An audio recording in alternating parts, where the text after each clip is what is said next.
Les catholiques de France et d'Europe ont célébré la résurrection de Jésus-Christ. C'est à cette victoire de la vie sur la mort que nous allons dédier cet épisode de l'Église d'aujourd'hui. Et pour en parler, pour parler de la bonne nouvelle par excellence, j'ai le plaisir de recevoir ce soir le Père Simon de Violet, qui est prêtre du diocèse de Paris et animateur et créateur de la chaîne YouTube Catholand. Bonsoir mon Père. Bonsoir Mathéo. Joyeuse Pâques. Merci beaucoup, à vous aussi. Merci beaucoup. Quels sont, quel est le vademecum parce que tout le monde, j'imagine qu'il voudrait vivre éternellement, et c'est la résurrection, effectivement. Quel est le vademecum, si on peut le dire comme ça? Alors, la vie éternelle, souvent, ça prête un peu à confusion, parce que, je me souviens, j'en avais même parlé avec un de mes frères, par exemple, à l'époque, qui m'avait dit, mais je sais pas si moi j'ai envie de vivre éternellement. C'est fou on se pose cette question, parce qu'on imagine que c'est vivre comme aujourd'hui, métro, boulot, dodo, mais si j'ose dire tous les jours jusqu'à la fin des temps. Mais c'est pas du tout la même chose. On ressuscite, si j'ose dire un mode d'emploi en quelque sorte, on ressuscite dans le corps glorieux, lui-même à l'image du Christ. Saint Augustin, par exemple, à un moment, il s'interroge dans la cité de Dieu, il se dit, mais je sais pas, par exemple, un enfant qui va mourir en bas âge ou même un fœtus, il va mourir, une fausse couche, est-ce qu'il va ressusciter en fœtus ou est-ce qu'il va ressusciter en adulte? Il nous dit, il va ressusciter à l'image du Christ ressuscité, c'est-à-dire autour de 33 ans, 35 ans, 40 ans, il va ressusciter à l'image de ce corps glorieux-là, et son propre corps sera glorieux. Donc le plus important à comprendre pour cette histoire de résurrection, si on doit mettre des images et des mots, ce qui est très compliqué, c'est que le Christ est le modèle, quoi qu'il arrive, et le Christ des Écritures et de la tradition. Et qui a vaincu la mort. Exactement. Justement, à propos de mort, je vais vous poser une question sans aucune intention de juger les personnes qui font recours à ces pratiques. Mais l'actualité de ces dernières semaines a fait que, en France, on a parlé souvent de mort. Le Parlement a voté la constitutionnalisation de l'avortement. Le président Emmanuel Macron a réaffirmé son intention d'arriver à des nouvelles règles sur la fin de vie, sur l'aide à mourir, l'aide active à mourir. Pourquoi finalement on est dans une position plus facile pour parler de la mort plutôt que de la vie? C'est une bonne question. C'est vrai que les catholiques et les chrétiens, et pas seulement, bien au-delà, les juifs, les musulmans, les bouddhistes aussi, qui se sont exprimés sur cette question, et beaucoup d'autres qui ne sont pas croyants, ont été choqués quand même par ce qui s'est passé pendant ce mois de mars, qui a été un mois vraiment lourd quand même pour tous ceux qui aiment la vie et qui veulent la défendre. C'est vrai que nous ne portons pas de jugement sur les personnes qui vont avoir recours à un avortement ou qui vont être tentées par l'euthanasie. Le problème est beaucoup plus large que ça, en fait. Il est notamment le problème d'une société qui choisit la vie ou la mort, qui prend une direction générale. Et c'est quand même ce qu'on lit aussi dans la Bible, dans l'Ancien Testament. Dieu met devant nous la vie et la mort, et puis il insiste, choisis la vie, choisis la vie. C'est exactement ce qu'on veut faire nous aussi. Pâques, c'est aussi le choix de la vie. C'est pas seulement le choix de pouvoir célébrer la vie qui va vaincre la mort, mais c'est aussi la victoire sur la souffrance elle-même. Oui, parce qu'effectivement, il y a des questions éthiques et des questions personnelles tellement fortes. Qui fait appel à ces pratiques vit des souffrances. Et justement, je le disais tout à l'heure, avant Pâques, on célèbre la souffrance d'un être humain, le Christ, qui était certes le Fils de Dieu, mais physiquement, il a été flagellé, il a été crucifié.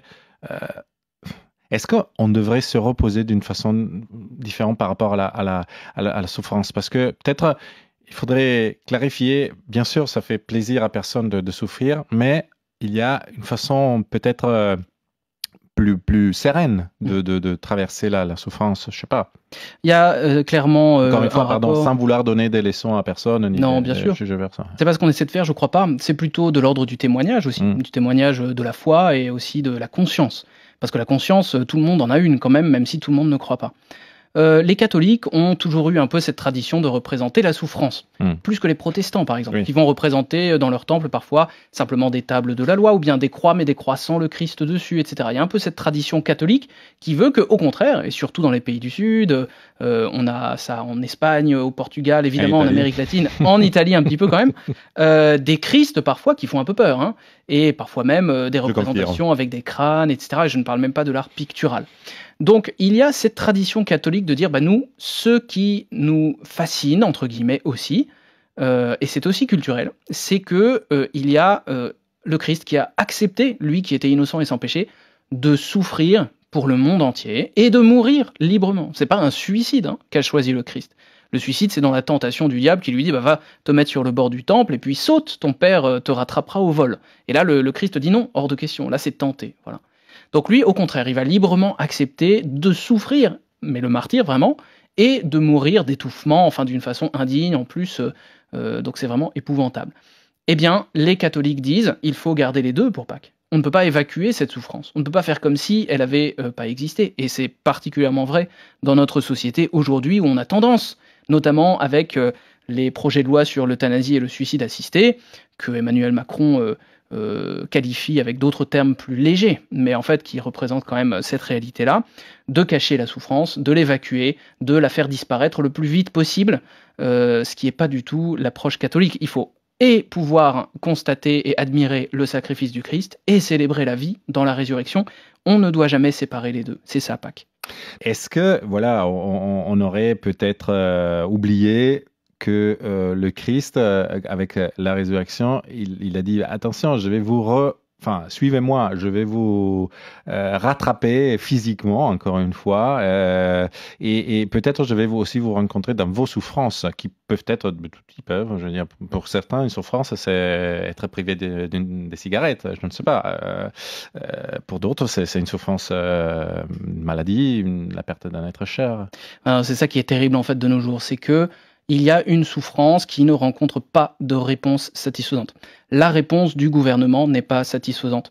Les évêques de la conférence des évêques, le responsable président de la Fédération protestante de France, le grand rabbin de France, le Conseil français du culte musulman, toutes ces personnalités et toutes les personnes qu'ils représentent se sont levées pour dire qu'il y a un problème dans ce projet de loi qui est proposé par le gouvernement actuel, après tant de discussions, tant de rencontres et tant d'expressions dans la presse qui donnaient l'impression d'aller-retour incompréhensible, qui donnent le tournis. La vérité, c'est qu'il faut pouvoir répondre à cette souffrance d'une façon vraiment fraternelle et pas faussement fraternelle. Le Christ, quand il est sur la croix, il dit quand même ce psaume qui pourrait nous sembler incompréhensible. Mon Dieu, pourquoi m'as-tu abandonné ? Mais les personnes âgées qui demandent l'euthanasie, elles ne le font pas pour d'autres raisons que parce qu'elles ont peur. Elles ont peur de souffrir, elles ont peur de la solitude, et elles ont peur d'être un poids pour leur famille. Mais si on demande la mort par peur, personne n'est libre, c'est impensable. Le Christ est le seul qui va accepter la mort par amour, et pas par peur. Je m'adresse au prêtre, un message pour Pâques.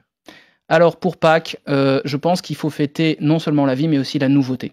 La vie, c'est toujours une nouveauté. On est dans une ambiance un peu morbide. On a eu le Covid, bien sûr. On a la guerre en Ukraine. On a des perspectives très douloureuses, c'est sûr. On a cette loi maintenant qui se présente et qui est quand même une loi de mort, en fait, pour nous qui sommes religieux. Il faut pouvoir avoir l'espérance de se tourner vers la vraie nouveauté. Et pour nous, de plus en plus minoritaires à défendre justement la vie, la défense de la vie, c'est justement cette nouveauté. Je pense qu'il ne faut pas oublier que le Christ, en ressuscitant, a représenté un peu ce nouveau temple qu'il était, ce nouvel exode qu'il allait traverser les ravins de la mort pour pouvoir aller vers la vie. Il est le nouvel agneau pascal également, bien sûr. Et puis, il est ce nouveau pain azime donné en nourriture dans cette Pâques nouvelle. N'oublions pas la nouveauté de Pâques. C'est pas parce qu'on la célèbre chaque année que à chaque fois, il ne faut pas oublier qu'il y a un contexte différent. Et peut-être que cette année, le contexte est particulièrement favorable. Merci beaucoup, Père Simon Le Violet. Je rappelle que vous êtes prêtre du diocèse de Paris et aussi fondateur de la chaîne YouTube Catholand. Je rappelle aussi à nos auditeurs que cette émission, comme tous les autres de l'Église aujourd'hui, est disponible sur le site et sur l'application de RMC en réécoute. Et naturellement, je vous souhaite une très joyeuse Pâques parce que le Christ est ressuscité. Il est vraiment ressuscité. Bonne Pâques. Alléluia. Alléluia.